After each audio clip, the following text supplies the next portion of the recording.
All right, so you've learned how to use quizzes, you've learned how to build your own quizzes. Now, the important part of the next piece, I think, is the reports part.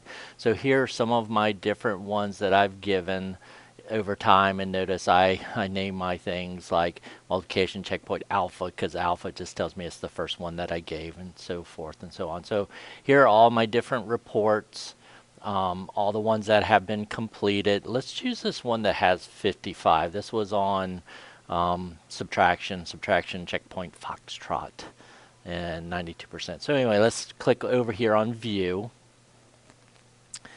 And this kind of shows you exactly at first what what the questions were, what was the accuracy, how which ones that they got incorrect. So this is because this would be important because if you see, let's see which one, this one 85%. So they were with whatever this was, and it could be because it was written long ways or something, some reason they scored lower on this. So that would help evaluate which questions they're having problems on and things like that. But one of the quickest impacts, I think, is if you click on players, and right here, there's 55. So look how fast I can check this. And of course, this is only 4 questions, but that was just a quick checkpoint to see how my students were doing. So anyway, if I go down very quickly, you notice green, green, green. So they 4 out of 4, 4 out of 4. Then they start missing. Actually, it's out of 6. Sorry. 6 out of 6, then 5 out of 6, and then you see here. Now, from here to here, there's nothing. So that means this student did not finish it, and they didn't finish it. So I would have to figure out why they weren't able to finish it. The program could have locked up or something like that. So I would have to have looked at that. My students always do it on paper. So if something happens, I still have the paper copy. So I might have to go look at their paper copy on this, but look at all the ones that I did not have to go back and look at.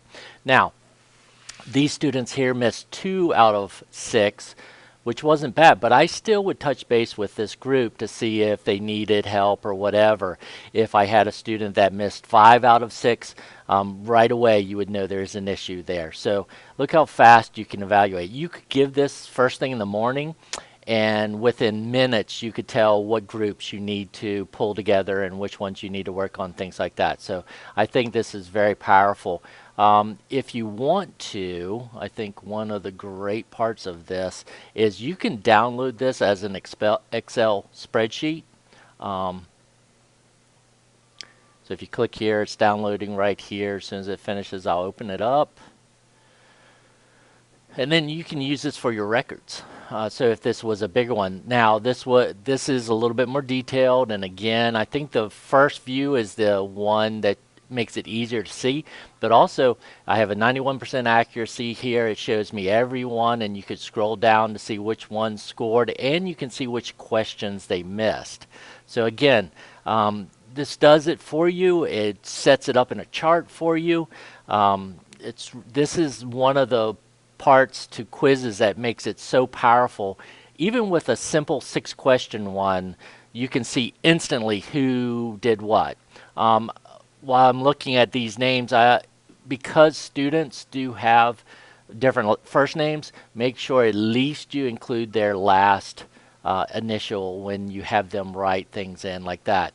Sometimes if you see the asterisk, it's because for some reason that it says Nadia was already logged in. I told them just to put an asterisk after their name. And then this one, for some reason, I think she logged in twice, and then she put 2 asterisks just to make sure it would go through. So I knew students in my homeroom that had same last names, they put their last initial. Okay? All right. I hope that gives you a lot of information that you need for quizzes. It's very powerful to use for a quick, simple check, or for formatives, a quick formative, or also summatives. All right. Thank you.